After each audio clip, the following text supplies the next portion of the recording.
All right, listen up, children. We're going to read a little story today from this very special book that I found yesterday in our little barn dominium. I never even knew I had this book. And it's actually not my book. I opened it up and it says, "To Holly from Alicia, Christmas 1978. Holly's my sister."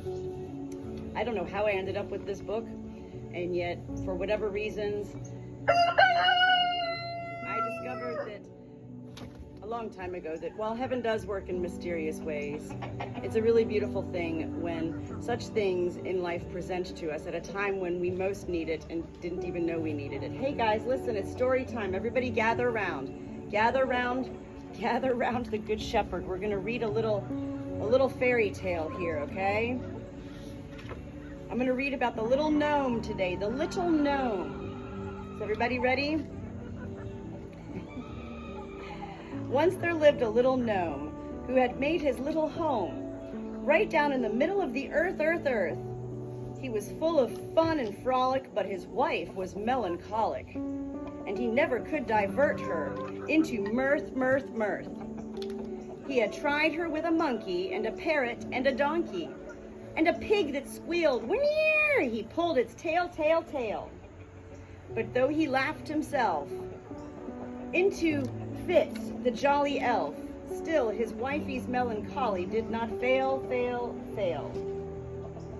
"I will hie me," said the gnome, "from my worthy earthy home.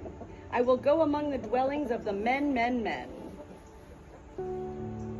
Something funny there must be that will make her say, hee. I will find it and will bring it her again. So he traveled here and there, and he saw the blinking bear, and the paddy pole whose eyes are in his tail. And he saw the linking loon, the paddy pole who was playing the bassoon, and the octopus a-waltzing with the whale. He saw the chingo-chee, and a lovely sight was he, with a ringlet and a ribbon on his nose. And the baggle and the wog, and the cantalooner dog, who was throwing cotton flannel at his foes. All these the little gnome transported to his home, and set them down before his weeping wife. But she only cried, and she sobby-wobbed and sighed, till she really was in danger of her life.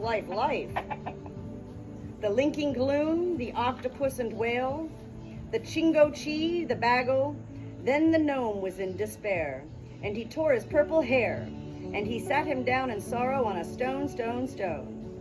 "I too," he said, "will cry till I tumble down and die, for I've had enough of laughing all alone. The baggle, the wog, his tears they flowed away like a rivulet a play, with a bubble, gubble, rubble, o'er the ground. But when this his wifey saw, she loudly cried, ha! Here at last is something funny you have found. She laughed, ho, hee, and she chuckled loud with glee. And she wiped away her little husband's tears. And since then, through wind and weather, they have said he together for several 100,000 merry years. What a special...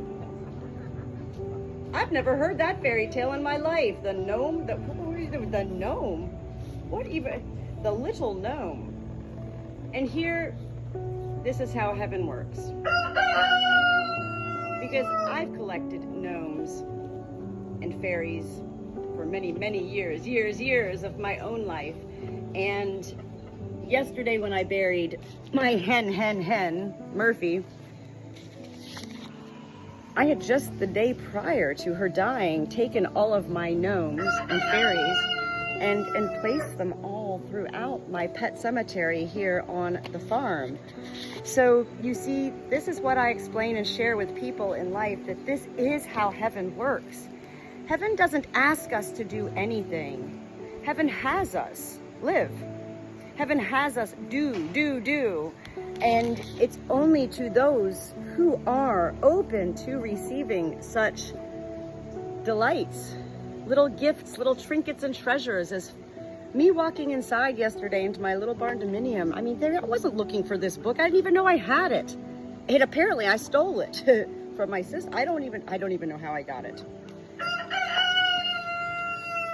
What a beautiful day for me today, Natalie, to, you know, I've shared with so many people in life for so long now. I live a fairy tale adventure every day, and especially here on the farm. And I go in and I find this, and then this morning I open up this book and I go, oh, there's like 200 fairy tales in here, and I just picked the gnome. Why did I pick the gnome? I don't ask these questions. I never read that before until just right now. And when I read that, I've been all smiles, smiles, smiles, because these are the ways heaven does delight us here in life and lift us and boost our little souls to continue carrying onward, upward shepherd into a beautiful afternoon here on the farm.